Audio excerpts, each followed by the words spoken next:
तेलाचा एकही थेंब न वापरता अस्सल मालवणी पद्धतीमध्ये माशांची कढी कशी करायची हे मी आज तुम्हाला दाखवणार आहे।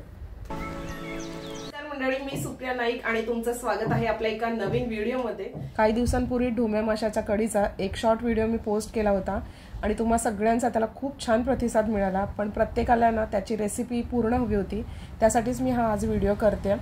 तर हा रिक्वेस्टेड व्हिडिओ आहे, तर ज्यांना कोणा हा बघायचं होतं ती कढी कशी करतात तर ते मी आज दाखवते तुम्हाला। तर आज तर मी मार्केटला गेले पण ना मला ढोमे मासे काही मिळाले नाही। तर बघा इथे मी मांदेली घेऊन आलेत आणि आमच्याकडे जर तुम्ही माझे बाकीचे व्हिडिओ बघितले असतील मोठे व्हिडिओ तर तुम्हाला माहित असेल की नायगावला आमच्याकडे होलसेलचं फिश मार्केट आहे। रात्रीच्या बोटी येतात आमच्याकडे आणि सकाळी मग ह्या ज्या अशा ताजे ताजे मासे आहेत ना विकण्यासाठी बसलेले असतात।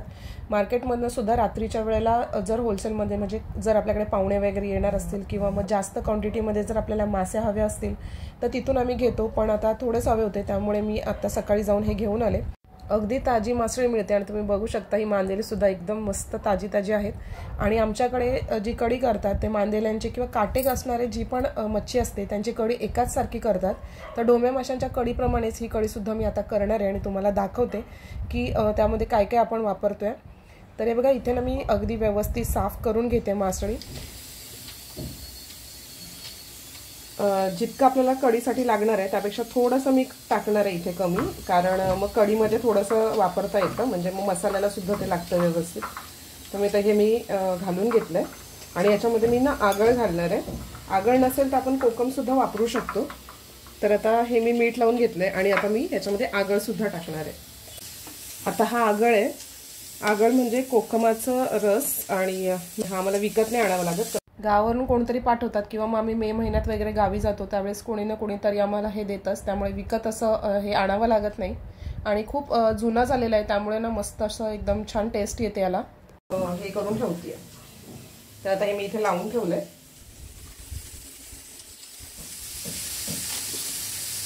या आता काश्मीरी लाल मिरच्या आहेत आणि याच्यामध्ये आपण दुसऱ्या सुद्धा बेडगी मिरच्या किंवा थोड्याशा तिखटी ज्या मिरच्या असतात तर त्या टाकू शकतो। तर मी बघा जास्त टाकत नाही कारण तिखट आम्हाला फारसं चालत नाही। तर बघा इथे ते 20 ते 30 पीस मी याचे घेतलेले आहेत आणि ना याने रंग खूप छान येतो कढीला, तर त्या घेतल्यात मी। आणि बघा त्याच्यामध्ये इतके चांगले धणे टाकते। तिरफळ आहे, तर तिरफळ म्हणजे एक फळ आहे आणि जसं आपल्या मसाल्यांची जी फळं येतात ना त्याचप्रमाणे आहे आणि ही आत्ताशी म्हणजे 1 जानेवारी पर्यंत म्हणजे आता हे नोव्हेंबर डिसेंबरमध्ये ही चांगली पिकतात आणि त्याच्यानंतर याला सुकवायची असतात, हिरवी काढूनच सुकवतात आणि सुकवल्यानंतर त्याच्यातलं बी निघून जातं म्हणजे हे असं हे तोंड त्याचं ओपन होतं आणि निघून जातात। तर याने ज्या कढीला आपली जी टेस्ट येते ना ती खूप भारी येते।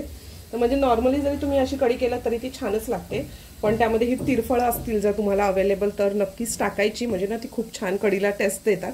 सो ही मी टाकते आहे, तर मी इथे घेतली आहे। तर मंडळी इथे साहित्य बघून घ्या। काश्मीरी लाल मिरच्या आहेत, त्याच्यानंतर ना 2-3 पाकळ्या लसणीच्या घेतल्यात आणि त्यानंतर इथे कांदा घेतलाय। मोठा कांदा एक असला तर चालेल, 2 जर लहान असेल तर 2 कांदे घेतले आणि मी 6 माणसांसाठी बनवणार आहे त्यासाठी मी हे एवढं घेतलेलं आहे। ज्या मिरच्या आहेत त्यांना छोटे बारीक बारीक तुकडे करून त्यांना पाण्यामध्ये भिजत ठेवायचं, त्याच्याच बरोबर तिरफळं आणि धणे एकत्र करून तेही पाण्यामध्ये भिजत ठेवायचे आहेत आणि जवळजवळ 15 ते 20 मिनिटं किंवा अर्धा तास सुद्धा आपण भिजत ठेवलं तर त्याला छान रंग असा येतो, कारण मिरची चांगलं पाणी सोक करते आणि त्याच्यामुळे ना छान असा रंग यायला मदत होते आणि टेस्ट सुद्धा अगदी भारी लागते। त्याच्यामुळे आता मी हे इथे भिजत ठेवते। आपण हे सगळं वाटणामध्ये टाकणार आहोत।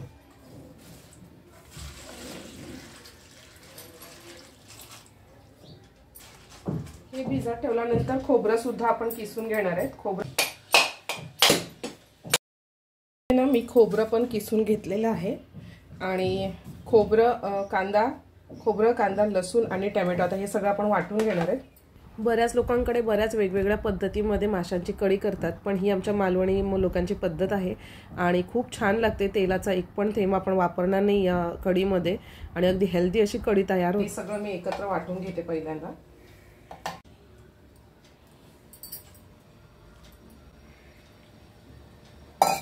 माझ्या मिक्सरचं भांडं थोडं लहान आहे त्यामुळे मला 2 वेळा लावावं लागतंय आणि जर मोठं भांडं असेल तर त्या एकत्र जर आपण खोबरं आणि जे मिरच्याचं वाटण आहे ते केलं तरी सुद्धा चालतं। आता ना याचं आपण वाटण करून घेऊया। आता हे वाटप करून घेतलंय आणि तुम्ही बघू शकता रंग किती चांगला आलाय, कारण ना त्या मिरच्याचा मिरच्या चांगल्या भिजलेल्या असतील ना तर हे मस्त असा रंग पण येतो आणि याच्यामध्ये पुन्हा आपल्याला मसाला वगैरे टाकायची काही आवश्यकता नाहीये. आता बघा हा मस्त असा मसाला वाटून तयार झालेला आहे. आणि आता पहिला कांदा, खोबरं, टोमॅटो आणि लसूणचे जे वाटप केलं ना त्याच्यामध्ये आता मी हे वाटप आहे ना मिक्स करून घेते. हे मिक्सरच्या भांड्यामध्ये एकत्र जरी हे वाटप केलं तरी सुद्धा चालतं, मग मिक्स करायची तेवढी आवश्यकता लागत नाही. सगळं एकत्र करून घेते आणि त्याच्यानंतर मग आपल्याला कढी बनवेल. तर हे चांगलं असं मिक्स करून घ्यायचं.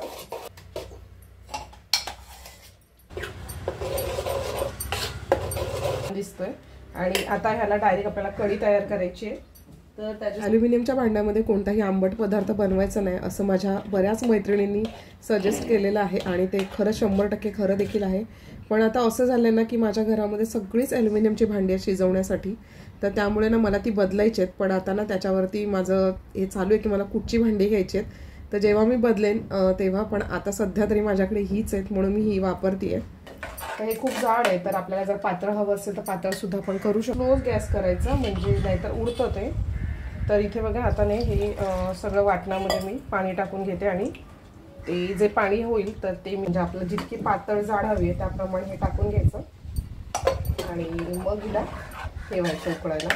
आता उकळायला लागले आणि मग हिला जरा फिरवून घेते. आता मीठचा अंदाज, आता मिठाचा अंदाज आपला इतक्यात येणार नाही कारण आपण मच्छीमध्ये मीठ घातलेलं आहे. आता ही उकळल्यानंतर याच्यामध्ये मी थोडीशी तिरफळं टाकून घेते. वाटण्यात सुद्धा तिरफळं टाकली आहेत, त्याच्यासाठी मग मी इथे थोडी कमीच टाकणार आहे. टाकून घेते आणि मी थोडेसे 3-4 कोकम पण टाकून घेते म्हणजे त्याला चांगली एक टेस्ट येते. आता मी जास्त कोकम नाही टाकणार कारण जर आपण वाटणामध्ये टोमॅटो वगैरे नाही टाकला ना तर कोकम टाकायची जरा जास्त. आता ही मांदेली मी टाकून घेते. तर इथे ना सगळा आगळ बाहेर आलाय तर ते नाही मी टाकत आहे, मी फक्त मासे टाकून घेणार आहे. गॅस आणि हा जो आगळ आहे हा राहू दे कारण याच्यामध्ये खार आहे. हे सगळे मासे टाकून घेतले. त्याला एक उकळी आली ना की नंतर आपण त्याचं मीठ किती लागलंय टाकून घेते चवीप्रमाणे.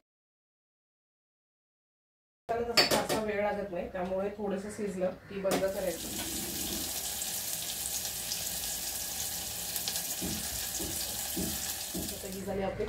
वरून थोडीशी कोथिंबीर सुद्धा मी शिवरून घेते म्हणजे कढी दिसायला खूप मस्त दिसते.